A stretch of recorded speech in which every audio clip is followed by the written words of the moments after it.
All right, this is the creamer that I use. Real milk. Yeah, the almond milk doesn't froth up as well. And regular milk is not sweet enough. So I take the little thing, I fill the creamer a little under this line, otherwise it's too heavy on cream. So just like in between the two, like that much.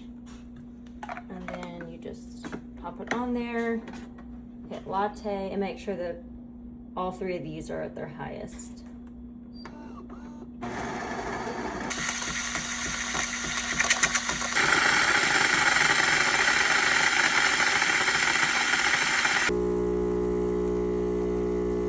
All right, then when that cycle's done from the latte, I always do another, just one shot of espresso, beans all the way up and then cup all the way up.